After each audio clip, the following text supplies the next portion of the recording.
welcome to Voices from the Bench, a dental laboratory podcast. Send us an email at info@voicesfromthebench.com or look for us on Facebook at Voices from the Bench. Greetings and welcome to episode 223 of Voices from the Bench. My name is Elvis. Yes, I know. Nice to meet you. What's your name? I'm Barbara. Oh, Barbara. Yes. What a nice name. What's happening? Not a whole lot. So we're actually recording this a little bit before, but it comes out on the 4th. You got some major plans? Nope. Well, let's see. I'll probably run, bike, and swim. Yeah? In that order? Or I don't know. That's all I do right now. Remember, we're 2 months out, Yeah. so it's kind of one of those all-in things. But no, probably Yeah. have a cookout and hang out and do some cleaning and enjoy the beautiful Florida weather. Oh, and I'm going out on the boat with my sister on Sunday, so I'm psyched about that. You see, when you go out on a boat, you're probably talking about the ocean. Oh, yeah. Yeah, when we go out on boats, we're talking canoes. And so you're going out on a boat? Maybe, actually. We've been known to kayak lately. That's nice. Yeah, but nothing like going out on an ocean. Yeah, true to that. You know, fireworks and all that probably downtown. Yep, same here. Yeah, other than that, not a whole lot. So what's going on this month? So this is the month for the infamous Ladies of the Mill Summit, July 22nd and 23rd in Nashville, Tennessee. Yes, You're not going to be there. I know. We talked about this. You had plans well in advance, a whole year. A whole year. But this amazing event is back, and it's packed with so many wonderful vendors, attendees, and speakers. And of course, so many speakers that have been past guests on the podcast. Oh, yeah. Yeah, we got Vicki Thomas and Carolyn Capps, Nina Freakerton, Mary Valentine, Kelly Weekly, and of course the host of the whole event, Jill Swafford and Christina Heslip. I mean, it's jam-packed with people that's been on this podcast. It's amazing. So this event is full of inspiration and information. You know, I'm doing that course with Annex USA Yeah. and Sarah Williamson. That's all about the pink composite on preet parts. Still hard to say. A whole bunch of P's. But everyone, males, females, everything in between and around is invited to come to this amazing, amazing meeting. So head over to ladiesofthemill.com or to this episode's show notes to check out the great happenings and to register. And Barb will not be there. I know. But I will be at the beach. I'll tell you that. In a big old house. I am going to give you a hard time all the way up till July 26th. Okay. So this week we talked to one of those classic second-generation lab owners that took over a lab from his mother. Andrew Perricone is new to lab ownership, but definitely not to the lab life. His mother started in labs back in the 80s, so of course Andrew grew up in it. Even after going through lab school, he still started at the beginning and worked his way up. Now taking over GPS Dental Laboratory, Andrew comes on the podcast to talk about the timeline of the lab, growing with technology, lab life in Florida, which is a little different than the rest of the world, Yeah. and rebranding the lab for the future of dentistry. So join us as we chat with Andrew Perricone.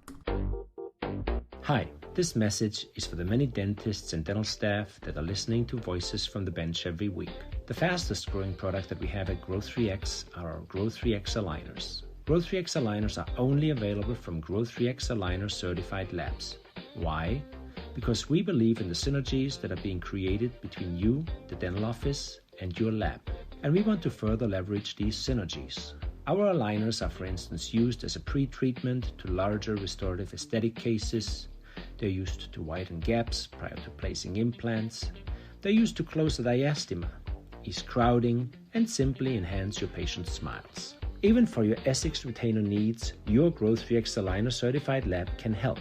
Look for a Grow3X aligner certified lab near you, such as Castle Dental Lab in San Antonio, Texas. Ask for Blaine. AMK Dental Lab in O'Neill, Nebraska. Ask for Ann. Staggs Dental Lab in McCool, Maryland.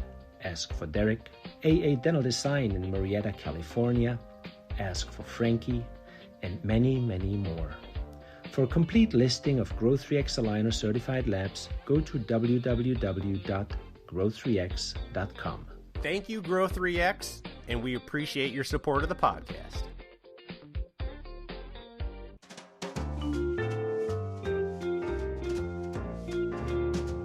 Voices from the Bench. The interview. We're happy and excited to welcome to the podcast a good friend of ours down in Florida near you, Barb. I think he in the Orlando area, but we got Andrew Perricone from GPS Dental. How are you, sir? I'm doing great. Thank you so much for having me on. Absolutely. Good morning. Good to have you. So you're second generation. I believe we talked to your mom probably, oh my gosh, it's probably 4 years ago now. Yep, that was at the FDLA meeting. Yeah, briefly, just a quick conversation. But you're running the show now. Did you grow up in the lab? Of course, my story, like pretty much every other, younger technician nowadays is, kind of begins, it's all like a family business, it's all in the family. I always say there's dental, in our blood, so really on my mom's father, he was a dentist in the okay. area all through the 60s and 70s and 80s. He graduated from Georgetown University, and my mom would kind of help him out in the office back in the day, and she was kind of deciding what she wanted to do, and she was thinking of getting into hygiene, but she was always very artistic. And so my grandfather, we call him Nono. It's an Italian thing, but Nono would say to her, you don't want to get into hygiene. You don't want to be cleaning mouths all day. So why don't you check out, the lab industry? So that's where she went. She kind of had a small lab, in-house for years. And, when I was little, I would always help out in little ways, whether it be putting the models together or things like that. I'd watch the delivery cars even for a little bit. So really my whole life, I was around the lab. Yeah. Summer jobs in high school, things like that, helping out really any way that I could. Did you cast bugs? Cast bugs? No, but I would help cast the Ponics back in the day. Those pre-manufactured Ponics that we would cast for all of our PFMs. Oh, how fun. But where do you get a question like, did you cast bugs, Elvis? We have had so many people on this podcast cast bugs as they were kids growing up. I think it's weird and kind of gross. Hey. Well, here's the thing. I didn't do that, but yes, people at the lab did do that. Yeah. And it's funny you mentioned that. We had some reps over yesterday, and my partial manager on his bench, he has a scorpion and a giant spider that he had caught many, many years ago. And yeah, they're cast into non-precious metal, and they're That's great. Nice and polished up and on his bench. See, Barb, it's a thing. Yes, I do remember. My dad used to cast me rings and jewelry, though, so no bugs for this girl. At least they're not gold bugs or anything like that. Exactly. It's non-precious. Yeah, don't be wasting the good alloy on that stuff. So did you always like it? So you grew up there, you spent your summers kind of in the lab, and so did you immediately take to it and know that you always wanted to be involved in your mom's lab, or did it take you a little bit of time to realize that that's where your heart was? It did take some time. All through high school, and I guess towards the end of my senior year, I guess I wasn't quite sure, what I wanted to do, like most seniors, I guess.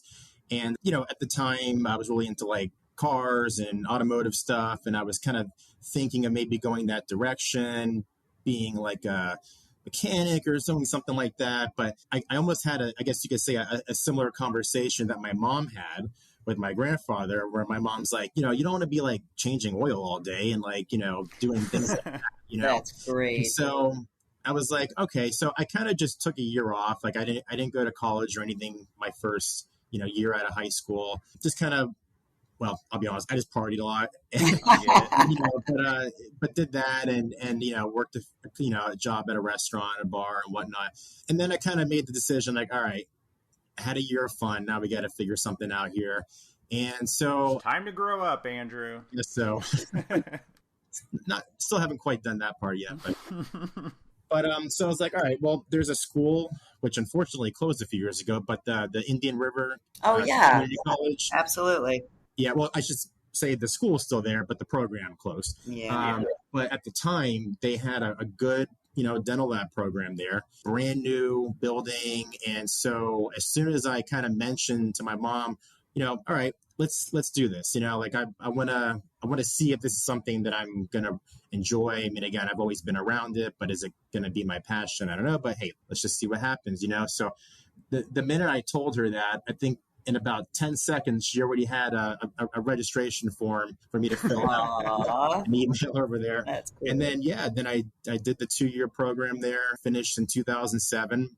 It was a good program, good director, good group of students as well. People mostly my age, a few older, but overall it was a good group. Nowadays, a lot of these schools, you start with 15 and you end with 5, that's how it is, Yeah. We obviously lost a couple, but we still graduated the majority of our original. That's awesome. So, and a lot of these people I've actually keep in touch with to this day and are still in the industry. So that's good. That means they had kind of the same passion, I guess, that I kind of whatever. Any of them at GPS?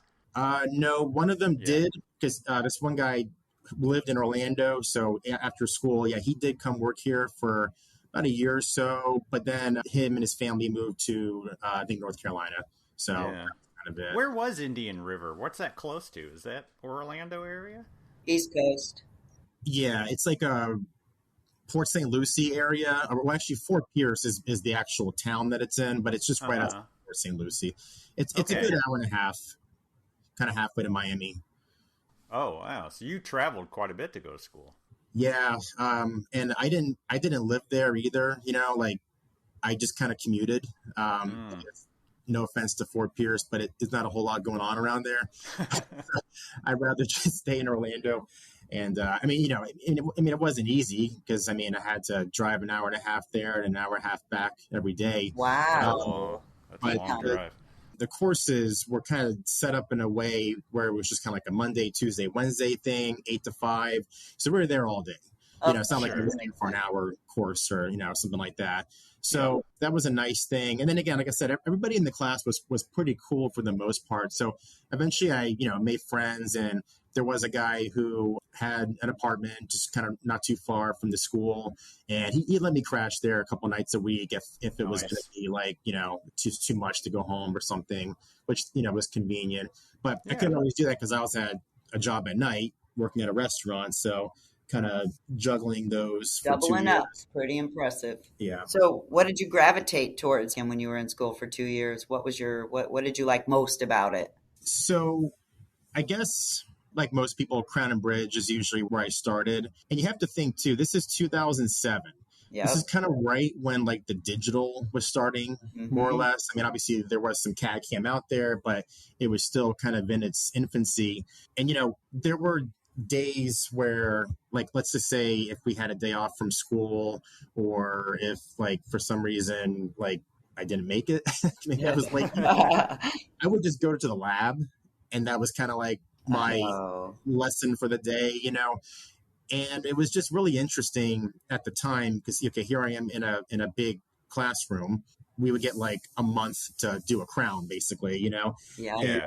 And then I'm in the lab and just staring at like the chaos, basically. 20 of them. And exactly. And you have to think too, obviously back then it was mostly PFMs, hand waxing and all that. But we did have a zircon mill and scanner. Cool. That was early. I was going to say, you were ahead of the curve for sure. Yeah. I think my mom got the mill because, again, I don't know if you're familiar with that, but back when it first started, which I think was 2001 is when she originally got it.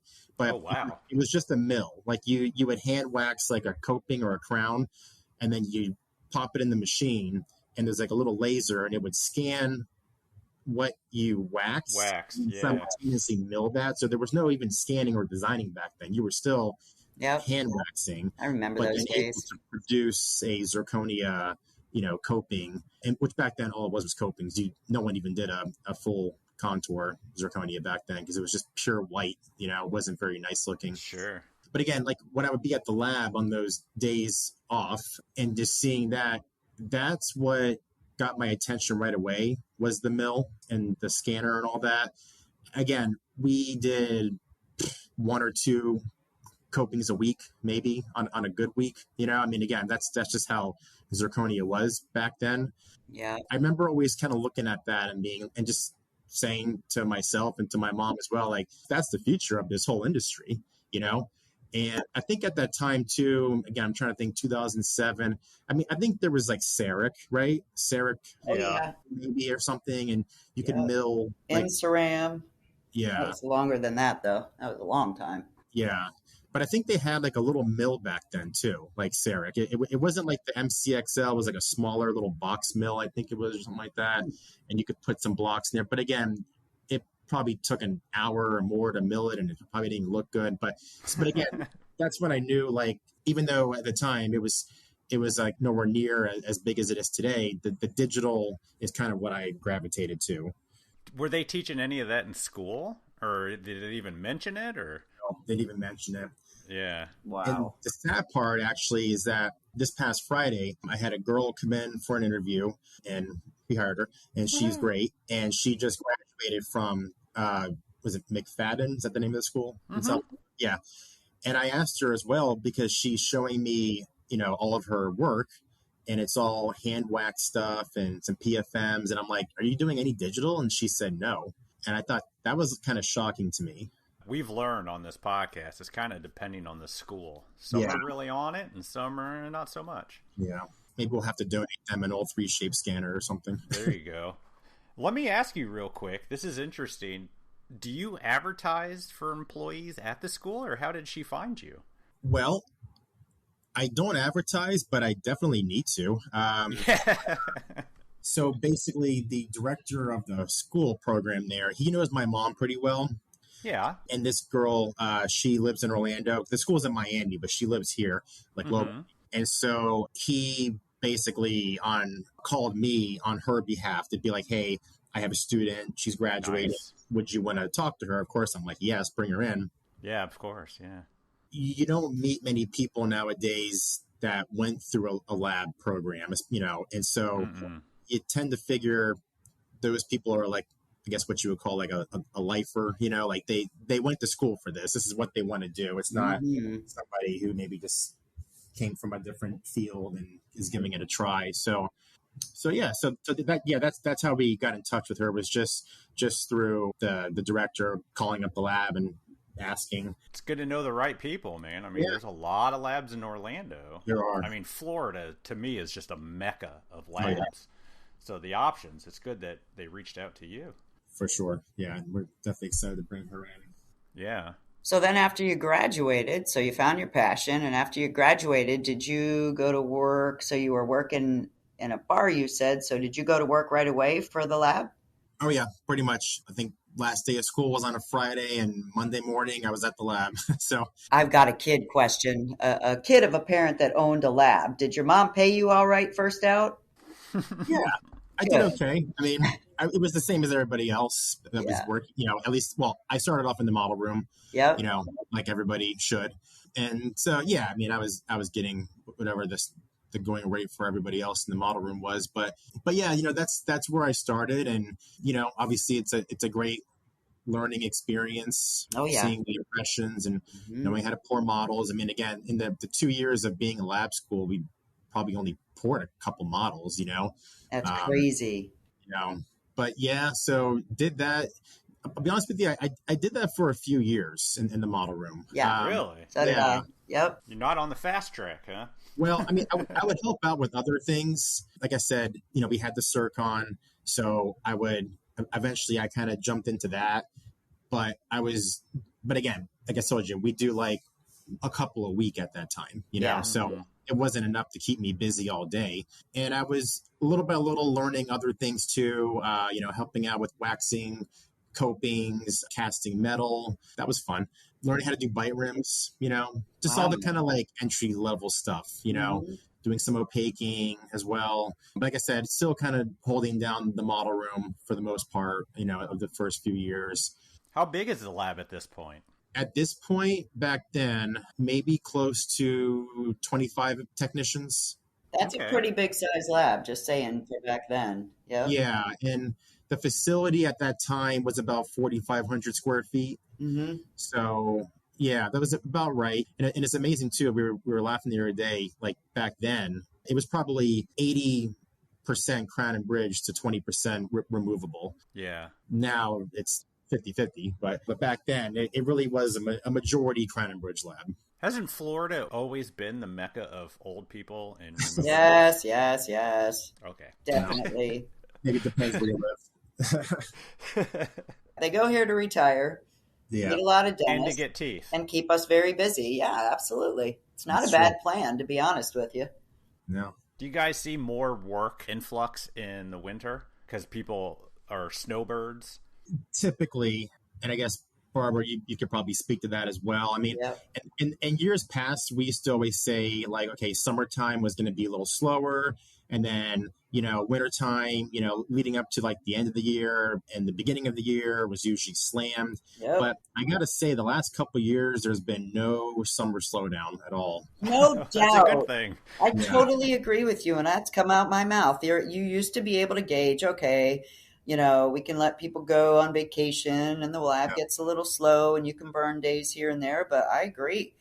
Last couple years, it's like you cannot put a dial on like when the hell it's going to be slow because it's never slow anymore. No. Yep. Obviously that's a good thing, but you're right. I mean, obviously people have to take summer vacations and things like that, but I mean that just hurts even more when you're Mhm. still slammed. Yep. So do you jump in? Are you technical right now? Like, will you jump in, or are you basically just managing and running the operation? No, I mean I'm still working. Obviously not like I used to, but again, I mean I am a technician. I mean I've been doing digital designing now since 2011, probably is when we bought our first 3Shape scanner.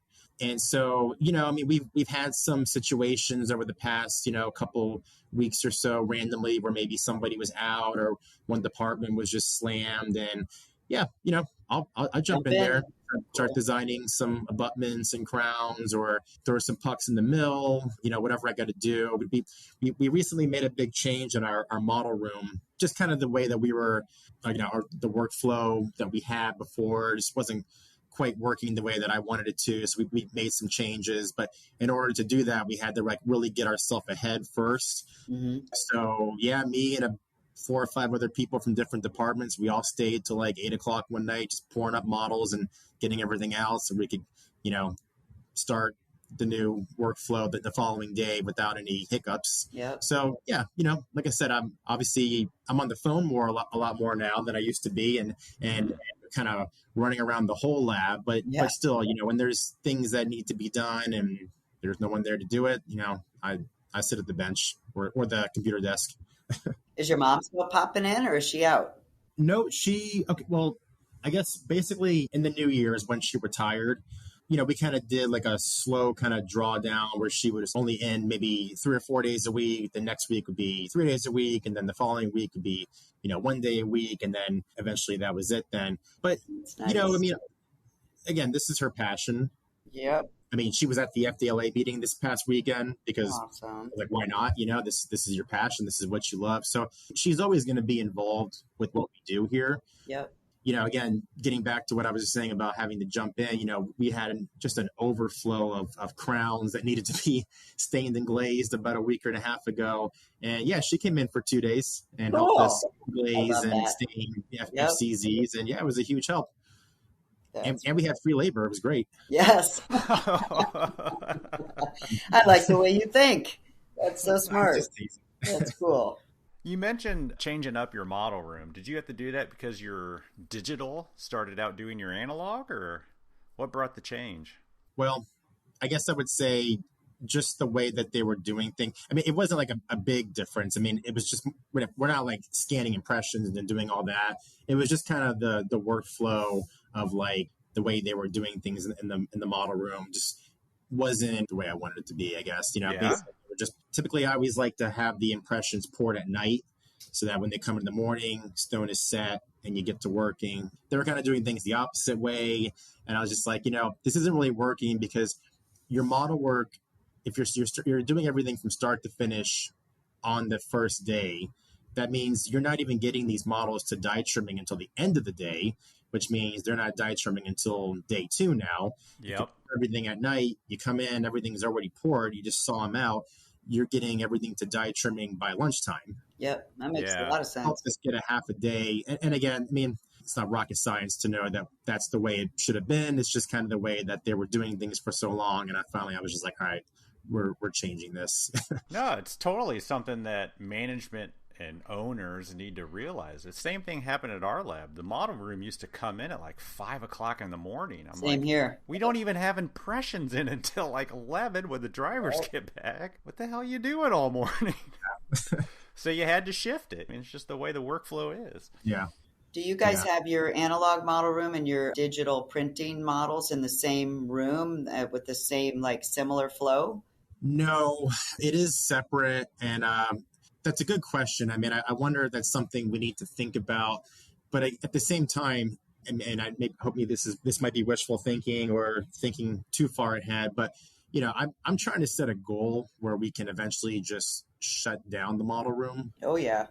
Within the next couple of years, maybe. Mm-hmm. I mean, just because I'm hoping to go fully digital, that's what we want, Yep. But obviously that's a dream, maybe. I don't know. I don't know. But I guess to answer your question, no, the printers for all the models are on our digital side. The digital department, it really is kind of its own department. That's kind of how we're set up as well. We do the models that are analog separate from the whole digital area too. So it's a similar model. Yeah, because on the digital side, obviously they have access to, 3Shape Communicate and the iTero portals and the Scherer portals and all these things. So as those cases come through, they're doing like case acceptance back there. Yep. And they have all the pans. We have obviously different colored pans for digital cases, like I'm sure everybody else does. And so when those come in, they're able to take care of those right away, get designing, and then go right back to the mills and printing department. So we figured there was really no need to combine the model room with the model printers. Yep. But who knows? That might change one day, Yep. as we all go more and more digital. So I think we left off in your history. You're still in the model room. Where did you go after that? I mean, did you start hand waxing? Well, like I was saying, yeah, I was kind of doing a little bit of everything. I mean, mostly model work, but dipping my toes into the waxing and casting and all that. And again, we had the Zircon mill and all that. And that was starting to pick up a little bit too. I'm trying to think like when like Bruck Zur came out, that may have been like around 2010, 2011, something like that. And so that was starting to become a thing where like they were prescribing that. And that year, 2011 or so, you could almost say was kind of like the digital revolution, so to speak. Maybe, I don't know, maybe we were a little late to that, but that's when we bought our first 3Shape scanner, was 2011. It was a D800, and because we were starting to get people asking about like, wanting Bruck Zur, full zirconia crowns. And at the time, the Zircon like design software, all you could do was like a coping. So we couldn't even do that. So, but again, you could do that thing, like I was saying, where you like wax a full crown and then, mill it in the machine. But it was just like either white or like A2. That's all the only options you had. So, and it looked like crap. And ceramic bake like pounds of stain and glaze on it to make it look good. So we knew we had to go in a different direction in order to be able to offer, again, Bruck Zur crowns or just FCZs in general at that time. So we got the scanner, the 3Shape scanner, and that was pretty much like my whole thing. I was doing everything, scanning and designing the crowns. And then, we didn't have any mills either because like the Zircon mill wouldn't, work with that scanner. So we just outsourced them to, God, I don't even know now, some random milling center out of, because Argent wasn't doing anything like that back then. So Issaquah or something? I don't CMC even or? No. Oh, I remember. It was called Hopetown Milling Center. I don't think they're around anymore. Yeah, I don't think so. But yeah, and they were using, I think, Origin Zirconia at that time. Yeah. Oh, yeah. It was like new. So we were getting back like a, pretty aesthetic looking FCZ, again, for the time. And so that enabled us to start really pushing FCZ crowns. And then, of course, like everybody else, everything just started changing, year after year. Here, all the zirconia crowns go in the white pans, all the PFMs go in the blue pans. And so year after year, the white pans were just outnumbering the blue pans, and now there's barely a blue pan in sight around the lab. But that's when, like I said, I was starting to really make that mine, so to speak, but it was great. We were growing more because of being able to offer that, playing around. Because again, at that time, now we're jumping into maybe 2012, 2013. Again, we were still doing PFMs, and we were figuring out how to use digital to do PFMs. So, as well as Emacs. So all the hand waxing kind of went out the door then. And we were able to get back, wax patterns and things like that from the milling center that we were using. You can ship wax patterns in Florida? I think they were printed maybe. Yeah, but don't they melt? I don't know. No, they're like plastic, basically. Yeah. Hard plastic. Yeah. Definitely. Yeah. So we were, but again, we still weren't doing any in-house milling yet at that time, just kind of outsourcing everything. But again, we knew the writing was on the wall. Like, we're spending way too much money on a wax pattern to get back, or things like that. So that was the time then that we expanded around 2013. So again, the main lab is about 4,500 square feet. There was a big suite behind us. I think it was some type of like telemarketing thing or something, and they went out of business or were just left. So it was open to us. And nice. So my mom jumped on it right away, and the landlord built like put a big hole in the wall, so to speak. Yep. Two swinging doors there to connect the two labs together. And boom, there we go. We had 4,000 square feet to build a digital department all of a sudden, Wow. But it's still just me and my dog, of course, who comes to work. So it was small, obviously, but just year after year, we started adding more scanning stations, then more designers. Before we had 2 designers back there, me and another person. Just steady growth year after year after year. We purchased one of the Xenotech, the Wheelan mills with the 8-puck changer. Oh yeah. Barb, I know you got a lot of those. Oh yeah. Yep. And it's a great solid mill. So that was our one mill that we had at the time. And, again, we're probably doing 40, 50 crowns a day at that point, so that was keeping up. But again, eventually we just started doing more and more. And it's like, okay, now we got to get a second mill, and then I think later on we got our first printer, which I think was a Form Lab, which I'm sure that's kind of like the printing for noobs, Oh, yeah. Great place to start. A lot of failures with that one, that's for sure. But of course, moved on.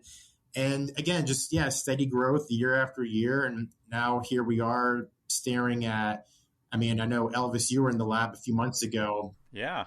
And even since then, we've added 2 printers and 2 more Roland 5-axis mills, Seriously? Yeah. I was just there.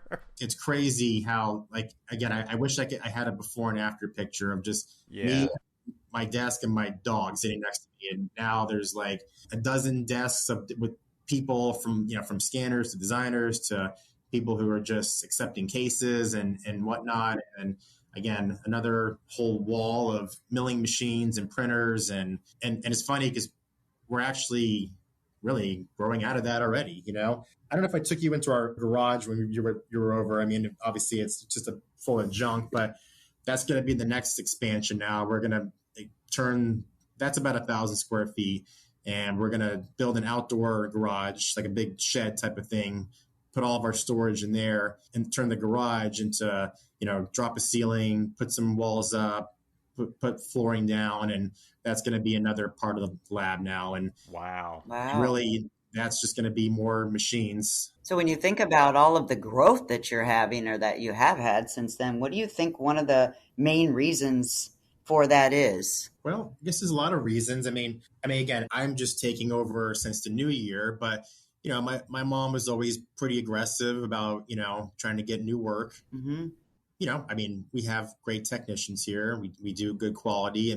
Again, just in my last 6 months, I've talked to a lot of doctors who just called from, word of mouth type of things and nice. Wanted to send some cases but at the same time too, we have a good kind of, support staff, people who are obviously very friendly with the office managers and things like that. And, when the office manager leaves, they don't forget about us. So that's nice as well. Mm-hmm. If they a different office. So that's helpful as well. Obviously the industry is just exploding. Oh yeah. That's another part of the, the equation. That's a great I don't answer. know. Do you think maybe like a decrease in labs? I mean, I think referrals is huge. Referrals is huge. And the fact that do you guys have a sales team? Not really. Well, that's even better. Yeah. So it's word of mouth, referrals, mostly. Mostly. Yep. Yeah. We've had salespeople in the past, and I got to say, it never worked out. Yeah. I don't really know why. One of the things that I kind of think about too sometimes is if you're a doctor and you're swayed by just some sales guy coming in to use them, these people probably jump around a lot. Yeah. So like some of those new accounts that these sales guys would get wouldn't work out. And it was never really an issue of like bad quality, but just little issues we would have with some of these people. My favorite one is I won't obviously say any names, but just a massive case that we did, and then they canceled it like the day it was shipping. Implants, crowns, all these things the patient didn't want anymore. And we're like, well, this is going out tonight to you guys, and you're going to be paying for it. I was going to say, and we're charging. Yeah. And then, of course, they got mad and stopped using us. Yeah. But that was one that the salesperson had gotten for. So after that, we kind of just said, you know what? We're doing just fine on our own. We'll just stick with what we know best for right now, unless things change. But wow, great answer. And, of course, those great dentists that were like, well, my last lab didn't do it right, so maybe you will. Those are my favorite. But also, I guess to expand on the growth part, just offering more products, obviously, again, when I go back to like the 2013, still doing just a lot of PFMs and full zirconias. And, I'm trying to think, I don't even really think we were doing like custom abutments back then. Most implant cases were usually just grinding down a stock abutment or something. So again, that all changed. We do a lot of our own in-house milling for custom abutments and oh, do you? Yeah, titanium bars, and so I think that's enabled us to, I guess you could say, expand our portfolio and bring in more accounts that way. And obviously, when you're doing that stuff in-house, it's faster turnaround time. So I think all that's just a win, and a win. Yep. Mm-hmm. It's great to hear that. We just got our mill so that we can start doing abutments as well just a week ago. So you're ahead of us, that's for sure. So it's working out pretty well. Which one did you guys get? I have no idea. I'm in the ceramic department, and I was like, oh, damn, look, we're doing implants. But I'm not sure what it is. But look at that big thing. But that's great, though. So that's it. Working out well for you. Yeah. Good to hear. Yeah, definitely. Good to hear. Yep. Cool. Mm-hmm. We're on that bus. Now the next venture is going to be digital cast partials. Nice. So what, are you going to get an SLM printer? Yeah, that's what this expansion that we're doing is, to basically build and launch a fully digital cast frame department. Because that's the only thing that we don't do here is cast frames. There's a lot of like cast frame labs in the area that we just utilize. Mm-hmm. We had, and Barb, I don't know if you had this or not, but we had the Bago printer a long time ago. And that was going to be our big thing about like printing partials and casting. And then that just did not go well at all. And so we kind of gave up on that and went back to just like hand waxing the metal frames. That was an epic fail for us too. Don't mean to interrupt you, but we went down that same road and it was a fail, not a good thing. Yeah. What was the issue? They didn't fit. Yeah. The printer didn't do a good job of like basically printing an accurately fitting pattern. Yeah. And of course, you can't really try that on the model because you should snap a clasp off. So you just cast it and hope for the best. And it would just fall off the model. It wouldn't even fit. Ugh. Good times. Just saying. all those fails, I guess. Money. Today. Yep. Sorry, Bago, if you're listening, but not a good thing. I shouldn't name names. Yeah. I'm sure they know. Yep. If you two are mentioning it, I'm sure other people do. Yeah, but that was a long time ago. God, that was probably, 10 years ago, maybe? I'm trying to think. Maybe a little less, but it was maybe late 2000. Yeah. I know 13. Warren was still here. That was his brainchild, so it had to have been a while. Yeah. Yeah. But yeah, so my partial manager and I, we've been brainstorming over how we're going to do this, and we've got all of our plans, more or less in place. I know they're expensive. That is very true. It's got me worried, but Yeah, it opens up a brand new market for you guys, though. yeah, So exactly. many opportunities that, You'll be able to fill that thing just with work from other labs. That's the goal. Yeah. Yeah. I want to be able, I would love to be like a production center, a resource, whatever you want to call it. Yeah, for all the local labs in the area. If Knight needs some help, we'll help you out. Cool. There you go. Yeah. I'm good with that. Yeah. But, that's the goal. And hopefully advertise to, labs around Florida. I mean, there's so many of them, we'll be able to hopefully stay very busy. But so, me and him, like I said, we're kind of putting this plan together. He's got some great ideas. I've got some ideas. And so we've been looking at a few different machines. Again, like you said, they're all very expensive. But, a few people have mentioned, and when they tell me the price range, I'm like, oh, gosh. Yeah.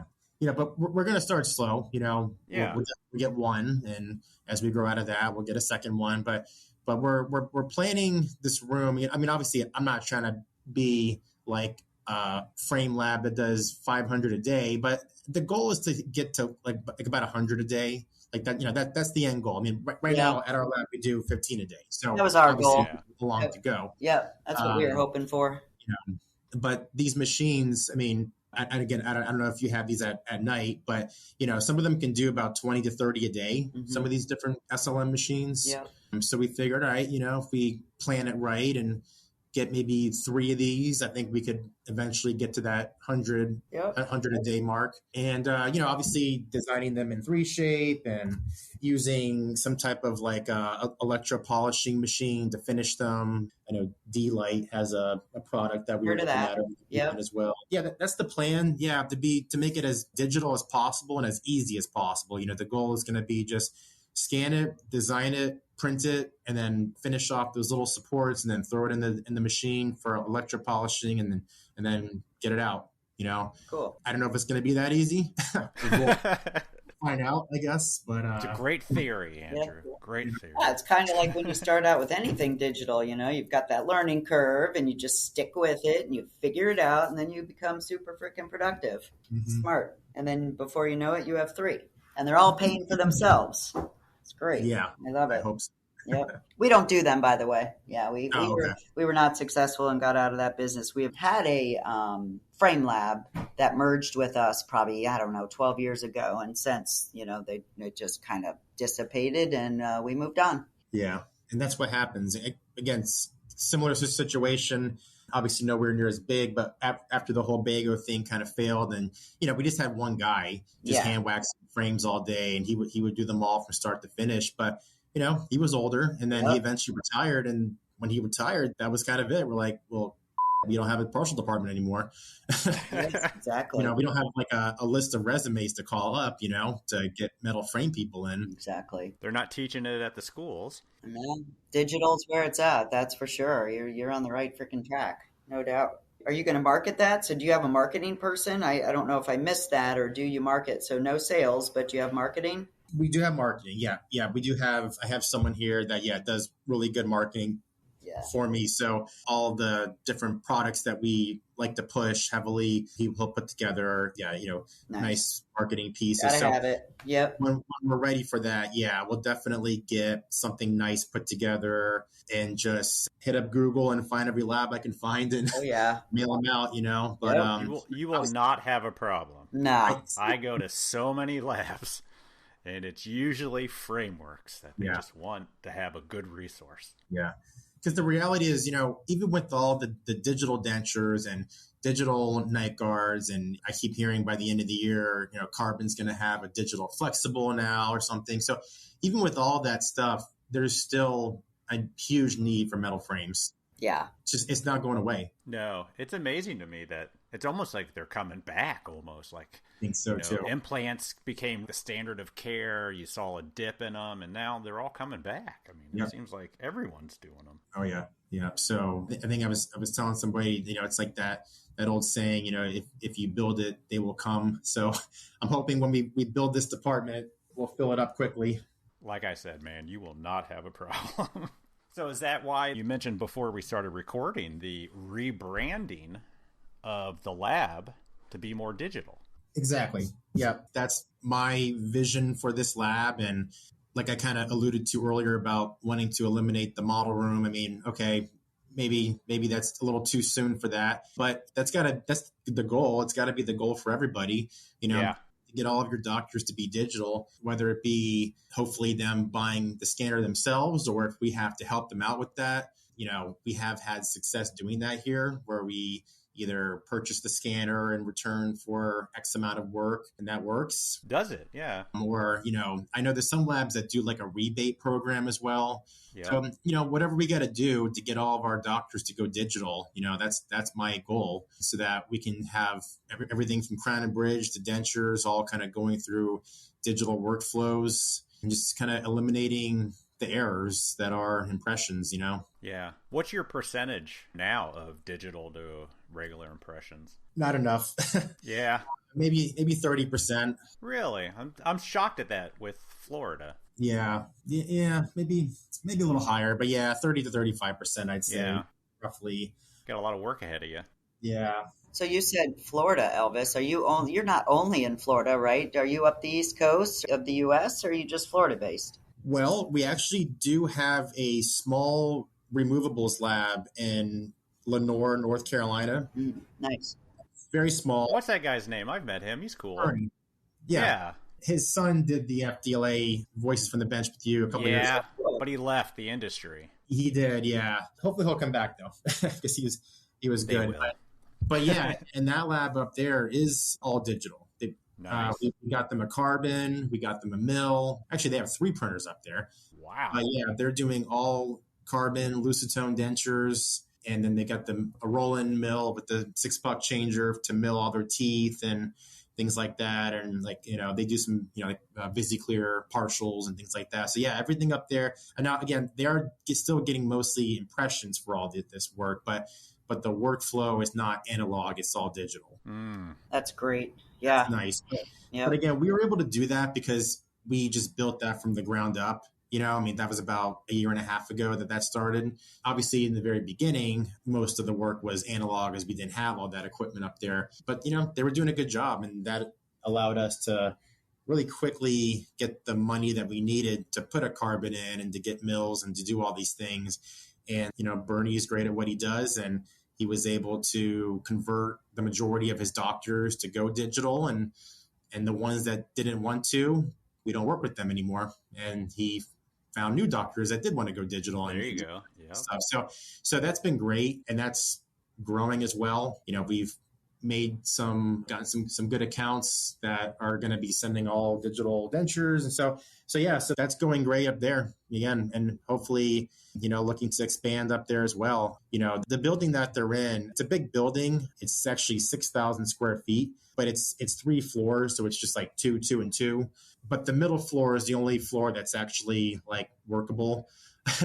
The basement is a basement, a dump more or less, and the and the attic room is a big mess as well. But we're working on that. That's my mom's project. She's kind of been working with the project manager. They're going to be kind of renovating that bottom floor to be like a more lab room. That's great. And then the top floor is going to be a condo for just, I don't know if you guys have ever been in that area. It's beautiful, mountains, and it's a nice area. It's a small town, but it's very nice around there. So, it's going to be like an apartment type of thing, condo to kind of rent out. We could even utilize that as like training. If I wanted to send some people up there, at least they got a place to stay. That's great. Cool. Yeah. What about plans to go to other states? Is there any? I don't know. It sounds fun. I was thinking when I was thinking about that question, I was kind of thinking clients. So are your doctors mostly Florida based, or are you up in the Eastern U.S. with your clientele? Okay. or is it mostly Florida? Yeah, so clientele is majority Florida. Yeah, for sure. Cool. Okay. Probably 90% of them are all Florida. Nice. But we do have, some in Georgia, a couple Texas, I think a Michigan, a few Pennsylvania, Virginia. So a few kind of scattered around the East Coast. But yeah, 80 to 90% right here in Florida. Yeah. Gotcha. Thank you. But you're rebranding. You're like changing logo, changing name. I mean, you're going all out bringing on this digital, right? Yeah. That's huge. GPS has been around. Have we even mentioned what GPS stands for? I don't think so, but basically when my mom started this lab back in 2002, it was called Global Prosthetic Services. Oh, Sure, okay. because it was just a lot. How'd you go about rebranding? I mean, do you work with the company to design a new logo and everything, or did you do it all your own? Or? Well, I guess I didn't really do it myself per se, but one of my front office staff, her husband, who is also a friend of mine, he's an artist and he does, really great kind of like 3D artwork of Marvel and DC, type of like comic book artwork. So, nice. And he does a lot of this stuff on his computer, So I kind of went to him and I was like, hey, you want to make me a logo? So of course he was like, sure. And I mean, and like I said, when it came to the name, I would never change the name. That's not even an option because this is my mom's legacy, but I wanted to just take it from GPS Dental Lab to GPS Digital Dental Lab, just to kind of throw that little word in there, of course, and just kind of come up with a new logo that just screams that we are a digital dental lab, basically, And I think we accomplished that. I don't think, again, you were here a while ago, and so you didn't see it yet, but we have a new logo now, and we're going to be, kind of implementing that really soon. Obviously, we got to change the website and all of our prescriptions and all that little stuff, but it's not too big of a deal. It's not like a huge thing. It's just kind of swapping out the logo on, all the marketing stuff we have saved. So it's just remove this logo, put that logo on, and start reprinting things. But maybe I'm oversimplifying it. I don't know. But obviously, new uniforms and T-shirts and got to get as well, and that's all coming. Did you get your mom's blessing on the logo? She liked it? Of course. Yep. She was the first one to see it. So I told her I'm not going to do this or show this to anybody until you're the first to see it. And I'll be honest with you, I was nervous because I don't say, but right away she was like, "Oh, I love it," So I was great. Nice. So once I knew she liked it, we jumped right in with everything, and got a new sign up and all that stuff. So. Any fear of the 70% of doctors that aren't digital thinking they can't use your lab, or is this going to be like a conversation you're going to have with them? Well, the nice thing is that a lot of these 70%, well, I guess I'll say first, Barbara, you work with a lot of DSOs, so do we. Yep. And I'm sure, you've seen what happened with Heartland, where they went out and put iTeros in, I think, just about every office now. We are starting to see that with a lot of the DSOs that we work with. And that's obviously great for me because that means I don't have to go buy them all scanners. Yeah, no doubt. I agree with you. And I'm sure we work with a lot of the same people. So that's kind of where that's the majority, I'd say, of that 70% is. So, when they tell me, oh, we're in the middle of beta testing different scanners and things like that, that makes me feel really good about that. So I know that that's the direction that they're going. And even some of the other DSOs that we work with that we get impressions from, maybe the smaller ones, some of them have scanners and so I know that that's the direction they're going. So eventually the rest of them will have them too. So I wouldn't say I'm scared that I will lose them. I think ultimately they're all going to go in that direction, whether it's by doing it themselves or, like I said, me helping them in some way.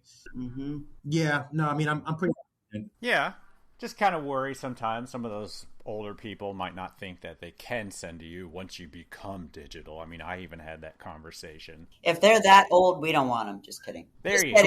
If they're that old, then they're close to retiring, and they're going to hire somebody that's going to take over their practice. Is going to want to be all digital, and I wouldn't worry about that at all. So Just saying. Yeah. And you'll be there to help them. Exactly. Yeah. That is some awesome stuff, Andrew. I had no idea you're going in that direction. That's some major growth you've had. Bet your mom's happy and proud of you. Yeah, she's doing great, and she's loving retirement. She's golfing and pickleballing and going on vacations. I'm like, yes, you deserve it. You've been doing this for a long time, so now's your time to enjoy, the fruits of all your labor. Yeah, exactly. Did you say pickleballing? What the hell is pickleballing? You know what that is? No, is that a Florida thing? Oh yeah, you don't know what pickleball is? Oh my God! Wow. What is it? I hate to end on this note, but what is pickleball? Short tennis? How would you describe it, Andrew? Well, yeah, it's tennis, but on a smaller court, I guess. Yeah. Smaller rackets, and I mean, I've never played, but it sounds fun. Yeah, but she's like in a league, and so yeah, she's pretty good. That's cool.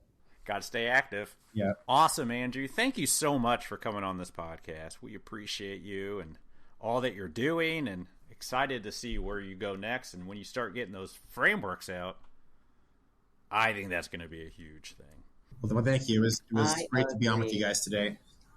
Yeah, thank you as well. We had to reschedule. Appreciate you coming back. Sorry about last time. It's all good. We are all busy. Yep. Andrew, we appreciate you, and we'll talk to you soon. All right. Thank you. Thank you. Cool. Have a good one. Bye.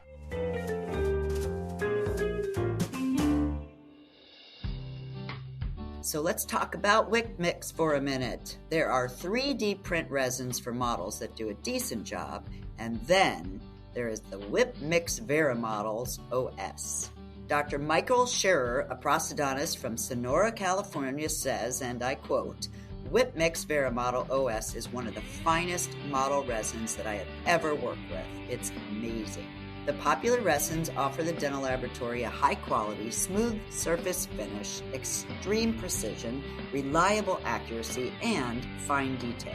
They can be used in the 385 and 405 nanometer printers, and they are compatible with the silicone-based separators.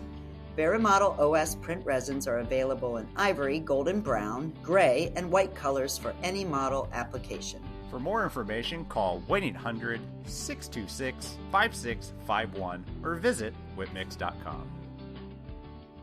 Thank you so much, Andrew, for coming on our podcast and telling us your awesome story. And of course, as a fellow Floridian lab rat, I can totally relate a lot to what you're going through. It sounds like you're moving in the right direction, and I am looking forward to having a good lab super close as a resource just in case for metal frames. So it takes a lot to rebrand a lab with a long history as GPS, and we wish you luck of years of continued success. Awesome, everybody. That's all we got for you, and we'll talk to you next week. Happy 4th of July! Bye! See ya.